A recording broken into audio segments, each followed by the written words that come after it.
Hello, this is DJ Dr. Reggie B again, and this is the show, Turning the Turntables. And today we're very fortunate to have DJ WildChild DNA, and we're going to get into that. But I just want to say this, he's been DJing for 25 years. He's a full-time DJ since 2004, which is significant. For those of you who've DJed before, y'all know that it's hard to be a full-time DJ. He is a die-hard turntable instrumentalist or turntablist. So I use the term turntable instrumentalist because a turntable is just like an instrument, and you play it like an instrument. He has a studio in Baltimore and up in Upper Marlboro. He hosted 66 Raw from 2004 to 2019. Check it out. For those of you who really want to see what Raw is, listen to 66 Raw. He has a lot of artists, and not just music artists, but just artists in general in the entertainment industry that he talks to, and he brings the truth out. He's featured in a lot of magazines. I was going through his litany of magazines. You know, sometimes you make an interview for 1 or 2 magazines, but then it was 3 and 4 and 5, and I'm like, okay, I'm not going to sit here and go down the list of everything that he's been interviewed by because I was just that impressed. He's a record promoter. He worked with major record labels. We'll get into that if he wants to. He is authentically a mobile DJ. And I say that because there's a lot of DJs out there, but they're not mobile DJs. Right. And he DJs concerts, festivals, events, tours, party, you name it, anywhere that there could be a DJ, he's probably done it.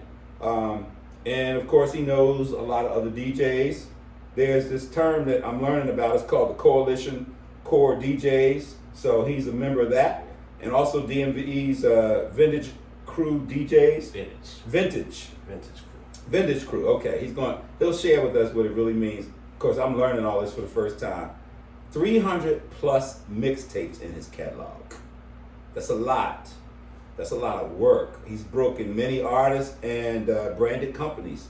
So that's just a thumbnail of what I could sit here and talk about. You know, I could actually sit here and just run down stuff for a half hour non-stop of all his accolades, his achievements and accomplishments. But we have him sitting here. So all I'm going to do is say, welcome DJ WildChild DNA. Thank you, brother. Thanks for having me, man. So, I gotta ask the first question, and that is, WildChild. I mean, how did you get that name, WildChild? It's real simple. Like, I was just wild when I was, I started DJing in college at Morgan State, but I was wild. When you say you were wild, when I was wild, I'm looking at the camera, and they looking at you. When I say I was wild, I was low key wild. Okay. Like, you had to know me, but all my friends that knew me, like, yo, this dude is wild. I was just doing a lot of crazy stuff you wouldn't think of. I mean, it's mainly with women, Okay. With the ladies back then, but it's crazy because the guy that taught me how to DJ, King Arthur, he used to go by Chester Sawyer, but now he goes by DJ King Arthur. But we would go back and forth. He's one of my best friends. We would go back and forth, and it's like, I need a cool DJ name. So I was going back and forth with all these DJ names, and I just want to film. I had a few of them that was really stupid, and I'm not going to talk about those. I understand. But when we came down to it, was like DJ DNA, DJ Nate Anderson. My government is Nate Anderson. All right, DJ Nate Anderson. So that's the DNA part. That's the DNA part. Okay. Not deoxyribonucleic acid. Nah. But like I used to tell people back in the day is, you can't have life without death. So I'm the life of the party. Okay. So it all coincides. You need a mic right now. You sound like you get ready to get it in. Nah, but yeah. So the WildChild part was just like, I was like, I need something else to add to it, and I don't know if I heard it on a song. I don't even remember exactly where I first heard it. No, she was wild. It might have been. I don't know. I heard it somewhere, and that's wild and peaceful. I heard it somewhere, and it stuck with me. and I said it might have been a Brand Nubian song or something. I want to say it was a Brand Nubian song or something. And it stuck with me, and I said, WildChild. Yeah, that got a ring to it. How old were you when that happened? This is, I guess I was probably about 17. How old are 18 you years now, old. if you don't mind sharing with the I am public? 43. 43. Okay. 43 years old, yeah. So this is like about 17, 18 years old, yeah. So Okay. my first year at Morgan State, yeah. All right, Morgan State. Yeah, when I sucked as a DJ, yes. I admit it, I sucked my first year. Why you say you sucked as a DJ? Because I was learning. I get it. I just wanted to say it. I was learning. It's a question. Yeah, I was learning. Because you listened to some of the stuff you played back then, right? Yeah, I listened to everything I played. And you're like, But damn. No, it's not even record, because we couldn't really record when we do live stuff then, Yeah. like that. So I'm talking about like somebody booked me for a house party, and I'm playing a record, and then I'm about to bring the next record in, and it's crazy because it's like a house party, but two of my closest partners come through, right? Mm-hmm. They just came because of me. So I'm playing the record, I go to the next record, I stop the record, do it, but the transitions were horrible. Oh. I'll never forget So it that. wasn't even a mix. No, there was no such thing as a mix for me. Nothing. No, see, I sucked, man. Okay. All right. I own my horribleness. So you got better. Thank God I did, yes. And so when did you really realize you wanted to be a DJ? When did I realize I was? I think, like I said, the guy I saw with Chester Sawyer, he used to do pretty much a lot of big clubs in the city, and he did, him and his partner Kenny B, they did every high school party in the city. This is my first year in college, and I started college this summer. I went to what they call pre-college at Morgan State, so I started this summer before my first Pre-college? year. Pre-college. Kind of know what that Yeah, is. so it's like, yeah, I was in the Upward Bound program, Okay. pre-college, all that. So I started the summer beforehand. So me and Chester got to know each other through that time, and like I'm going to all these parties with him, and you meet new people, so you hanging out, and then you seeing. I've always been into music, but I never really DJed. And I know a couple guys that DJed when I was in high school, but this is my first time seeing people do it for a large crowd. Right. So they're doing every high school with the exception of one high school in the city, one of the biggest high schools in the city, because it's another one of the bigger DJs in the city, DJ Booby, was doing that one particular high school. Okay, so he had that on lock. Yeah, he had that on lock. Yeah. And that was the all-girls school, Western. And, Okay. Well, you didn't need to be there. Exactly. I was out. Ironically, I was still there. Okay. But yeah, but they're doing all these parties, and then Chester's making guest appearances on V103 in Baltimore at the time when I was up, and then we're doing the biggest club in the city, Ham Jacks. Okay. So the legendary Ham Jacks, the original Ham Jacks, under the bridge where the Ravens Stadium is now. Okay. So Chester would open up before Booby came on, or before Kenny came on, and then even with the parties. When we do all these parties, I don't know if you know anything about Baltimore, the club scene back then. We're talking about 90, I guess this is 94, 95. The Baltimore club scene is when you go to a party or a club, you're going to get 4 hours of club music and 30 minutes of hip hop. Okay, like that's the Yes. the format. 30 minutes Is of the hip hip hop on the front end, the back end, or hip hop is slap dab in the middle of the night. okay? 30 to 40 minutes. So when you hip-hop say and club, you mean like B-more music? Baltimore club music. Straight up. Okay, Baltimore club gotcha. music, yes. But that was the standard format for not just the nightclubs, but the parties. Okay. So with the parties, you need 30 minutes of hip hop. I was a 30-minute guy. Okay. So I was a 30-minute guy. So Right, that's how right. I started. I started playing, they gave me a chance. I started out carrying crates. Yeah. Then went from carrying crates to getting a chance to do a set. Set went from 15 minutes and they take over to 20 minutes and they take over to now I'm the 30, 40-minute guy. Okay. So it went like that. And but yeah, so I mean pretty much that's where I guess that's where I originally fell in love with the thought of really being a DJ. So what about the whole experience of being a DJ? And it's funny asking these questions because I kind of been there. Right. But it's always Yeah, curious for me to listen to other people's story. Because my story is my story and yours is yours. Now there are some similarities, But it's always interesting to understand, like, what was that feeling you had?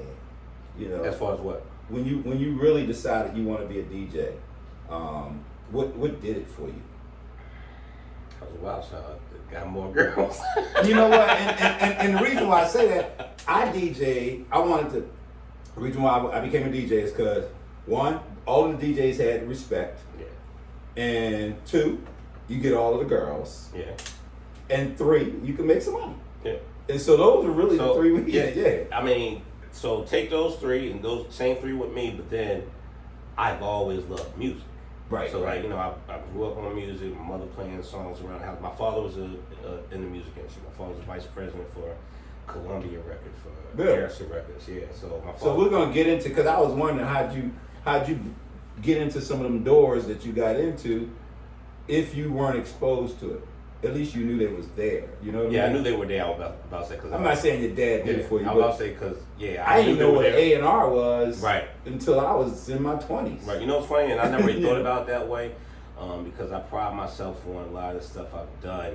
With my father being such a major figure in the music industry, I've never leaned on him to get in. And I pride myself on that, but that's a good point. A lot of people wouldn't even know a lot of the stuff that I already knew. I wasn't exposed to anything. Yeah, man. that's a good point. I never even thought Because about if I that. had known about it, I That's- probably that's would have crazy. chased it. Right. But I didn't know what to chase. Right. Yeah. Right.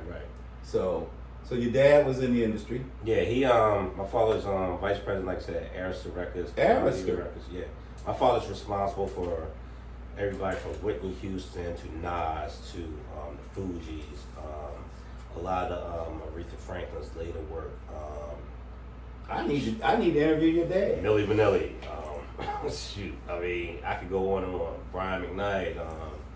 Wow. Yeah, a lot of major. So that's interesting because, first of all, you're a DJ, right? Was your dad a DJ? My dad was a record man. Okay. So you were exposed to it growing up. You heard a lot of good music. Mhm. You probably bumped into artists, but you know, as a kid, Well, you the didn't thing know. is, when I was young, I lived with my mother. Okay. In D.C. and Baltimore.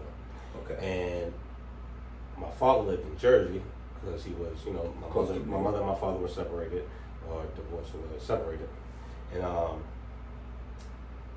my father remarried and got married, and then he worked in the music industry at every place from Epic to RCA to, like I said, Harrison, Sony, Columbia, and all I know about my father is that he's sending me these records, or he's sending me concert tickets.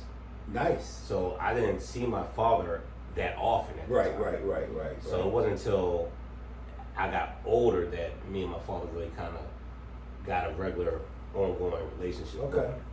So it's crazy because like all the music is being sent, and it's like, I guess it's unconsciously being planted into me.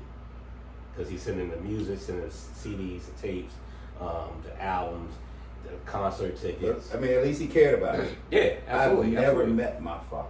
Oh wow. Ever. Sorry to Never hear that. talked to my father. Never met my That's father. crazy. And it wasn't until I was 20 that I even saw a picture of him. Wow. So even though your father wasn't there, Now, I'm not gonna say he wasn't there. I mean on a regular basis, because he Yeah, was busy working. Exactly. He was taking care of you. Exactly. Yeah, He's my father. take care of me and my he didn't do siblings. He got nothing a few for other me. ones. Yeah.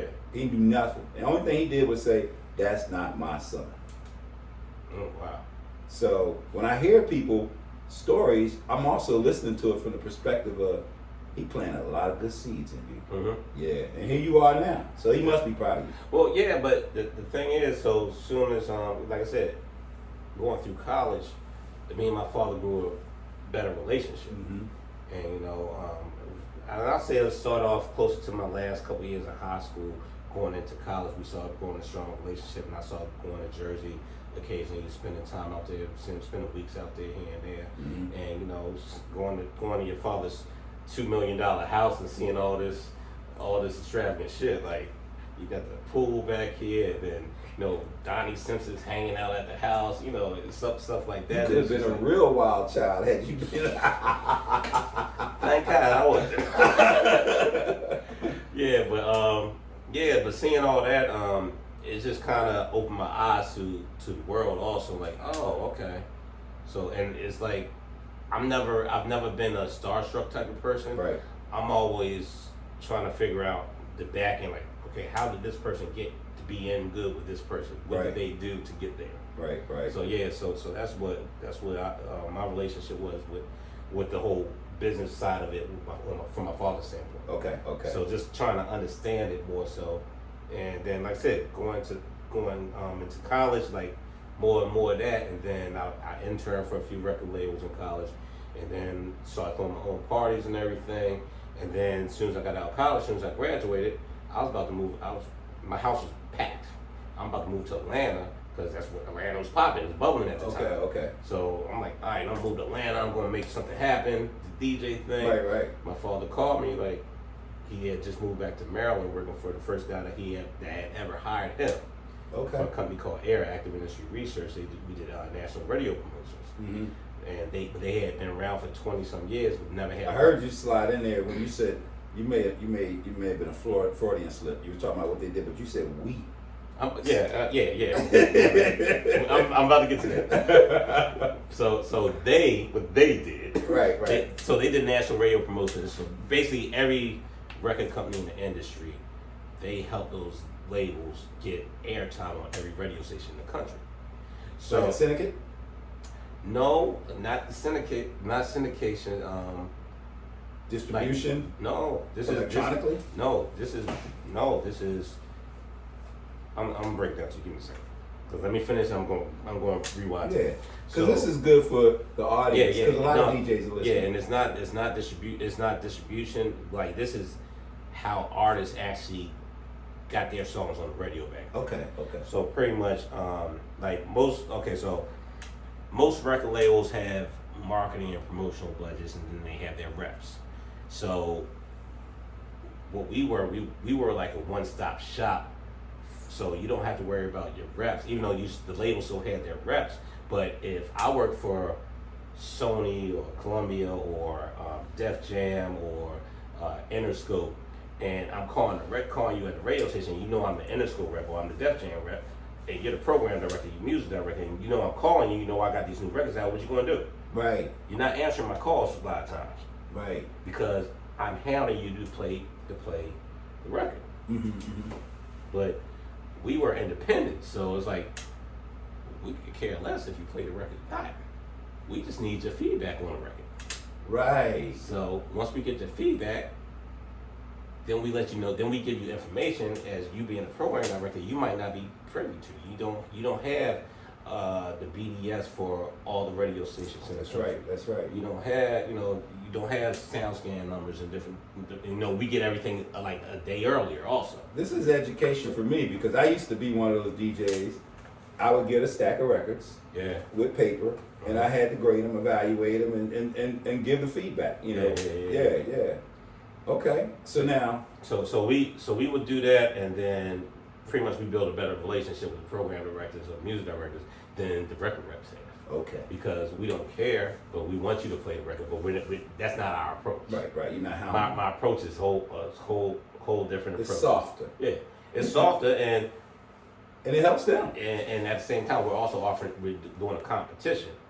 Who's the best program director in the country? So got you. I might say Nate Quick in Charlotte is playing this record. Or I might say program director at Power in New York is playing this record. Or BLL in New York is playing. I might say the Box in Cali is playing. Right. And it's like indirectly radio stations are in competition with other radio stations in different markets. That's smart. Or they follow trends of different markets to make sure that their market stays hot. Right. So it's crazy because you learn a lot.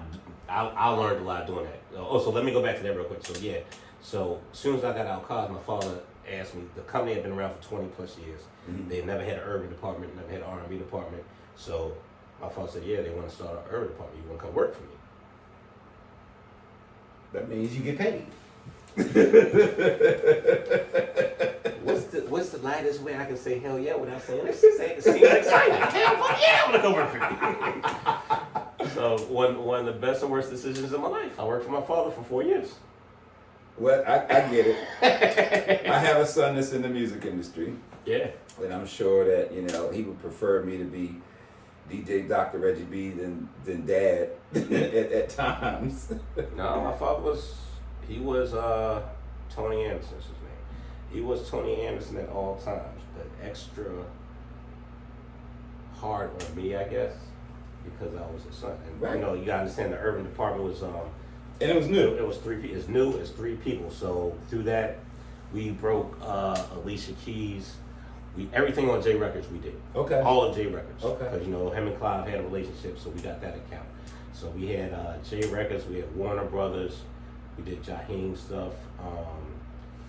When Nas came back with the everybody thought Nas was finished, he came back with the Ether record and the one mic single. Mm-hmm. That one mic single, they said this record's not gonna work. Shot to number 1. Like Alicia Keys record, a lot of people don't understand. Like everybody looks at Alicia Keys as a superstar now. Radio didn't want to play Fallen, her first single. Okay. It took us 6.5 months to get radio to even start playing that record. So you're not just a DJ. More than a DJ, I tell people that all the time. So when you tell people more than a DJ all the time, what's the more piece that you are thinking about or referring to? I mean, I don't expound on it usually when I talk to people because most people don't really care. Well, I care, and we're on a podcast. Yeah. But, so, what's the more? I mean, I've done everything from record promotions, from on a platform like I said, working with Air, where I'm working with national record companies as well as every radio station in the country. Like I said, even with that, I was going to tell you that. Excuse me. I would call, like I said, it wasn't digital. I physically had to get on the phone and talk to 60 program directors and music directors every week. That's old school. Every week we're doing that. That's hustling. Yeah. That's hustling. But this is a weekly thing. Yeah. And I'm talking about everybody from, like I said, New York to Chicago to Cali to BET. So did you DJ at all any of that time? Yeah, I was DJing on the side. Okay. Yeah. Okay. I was DJing on the side and doing mixtapes heavy. This is when mixtapes had graduated to the CD stand. And the crazy part is, I'm doing this full time, and then my mixtape thing was blowing up at the same time. You weren't sleeping. No. Well, DJs get used to. Let me tell you what my schedule was then. I had to be in the office originally by 7:30, 8 o'clock. Okay. But because I was so late all the time, my father made it a point to make sure I was in the office by 6:30 a.m. So I'm the guy opening up the office for like my last couple years there. So that's the bad part that you talked about. It got worse, but yeah, it's just the analness of everything. But it's funny because as time goes on, you realize that you have a lot of I have the same characteristics. So you're doing this shit for somebody else now. Yeah, sometimes. Sometimes. But I get it now. So I get there at 6:37. The work day isn't really complete until 9, 10 o'clock, until all my calls, because there were people on the West Coast, we're over here on the East, so it's 3 hours time difference. That's true. So was 5 o'clock, 6 o'clock might be good for them, but 6 o'clock is 9 o'clock for us. Right. So I'm waiting. So we sitting there dealing with that. So I'll be there till 9, 10 o'clock in the office sometimes. God forbid a label has an artist in town. We got an artist in town. You got a host. I gotta take the artist, make sure the artist gets to the nightclub or the wherever they're hosting or whatever, doing an event, make sure they get back to their room. So I had to stay there the whole time. Right. So I'm doing all of this shit. So sometimes I don't get done with that part of the work. Was Red Bull out back then? It was, but I was never a Red Bull fan. I always did something weird to my stomach. Okay. But I would say I get done about. Well, if we have an artist in town, I'll be done by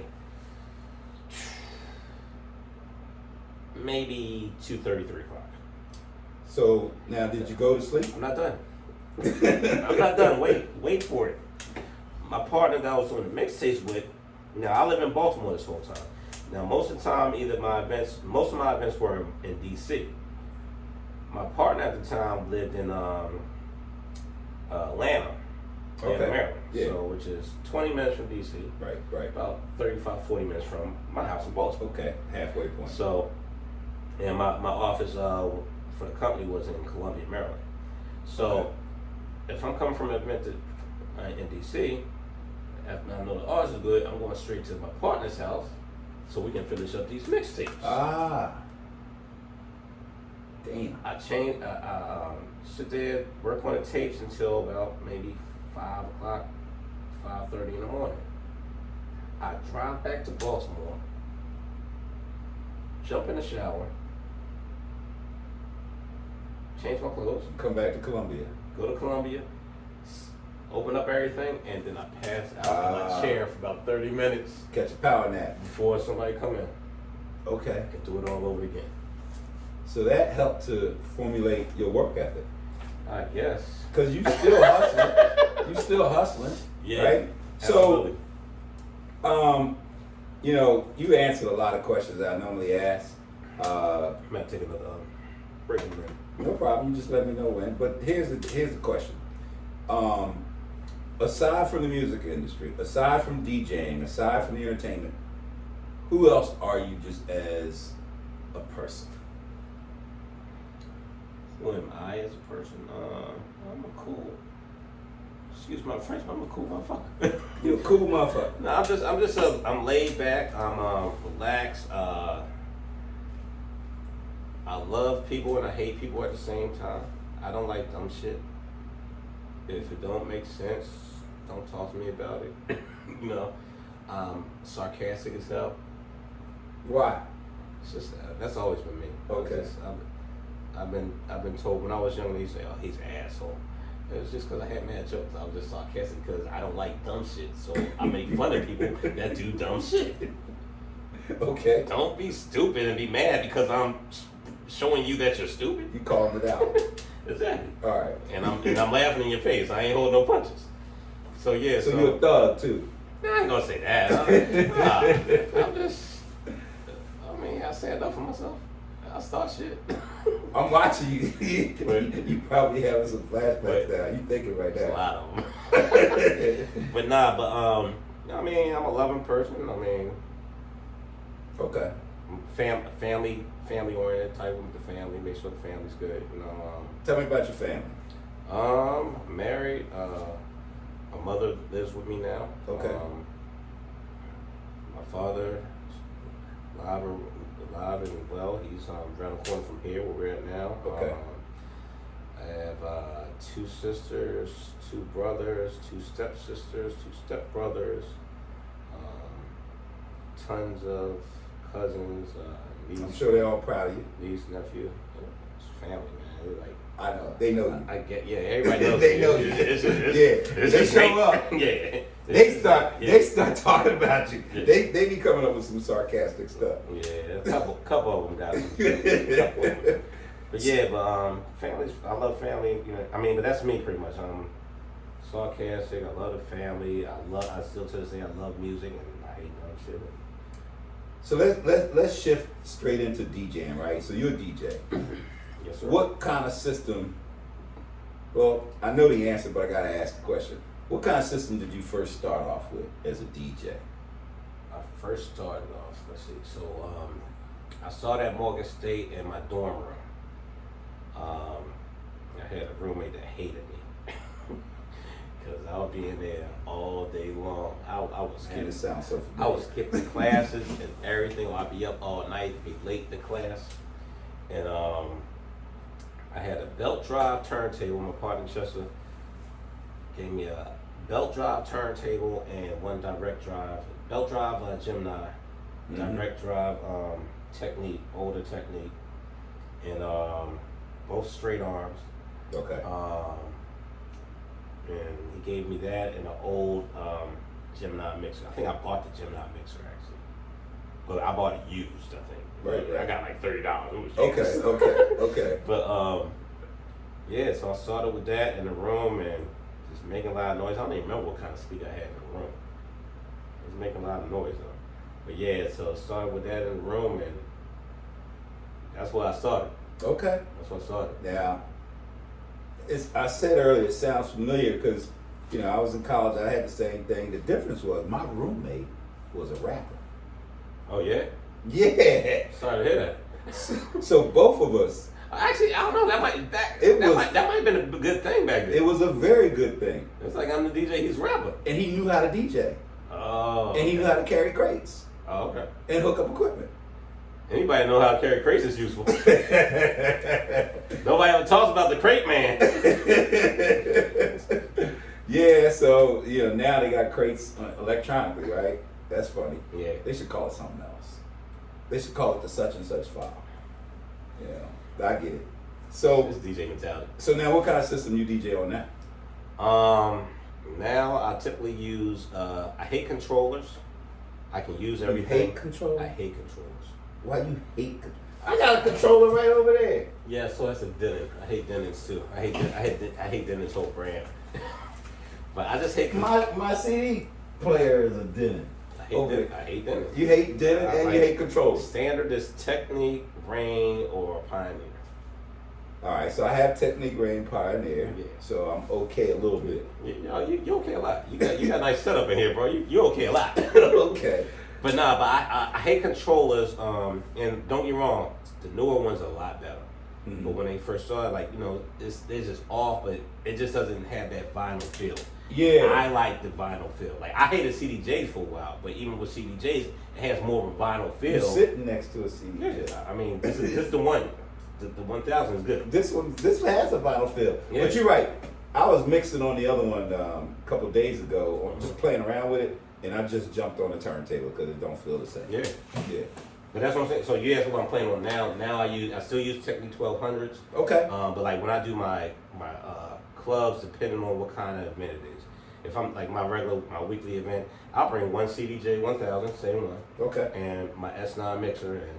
So you can DJ off of one? Mm-hmm. Instant doubles, bro, all day. Really? Because the thing is, what I've learned is the audience, not only does the house not value the DJ as much as they used to as far as financially, right? But the audience doesn't value the DJ as much. So why am I breaking my back to bring in 2 1200s and a mixer and having to set this shit up, break this shit down, sweating my ass off, to, load up the car, unload the car, and y'all don't even care about what y'all getting out of it. Right. So I can give y'all a show good enough for y'all, and he's still better than most DJs with one turntable. Really? Yeah. You bad. Yeah. I mean, it's part of knowing the technology. Okay. I ain't gonna lie, it wasn't always like that. I learned. Okay. Yeah.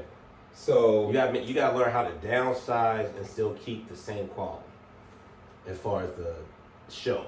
Right. Because they just listening. Yeah. They just listening. I'm gonna take that break. No problem. Ladies and gentlemen, and DJs, you are listening to right now DJ WildChild DNA. He's an incredible guy. He's been around. And when it comes to the music industry, not just DJing, when it comes to the music industry, he's extraordinary. And so stay tuned. We'll be back in a few.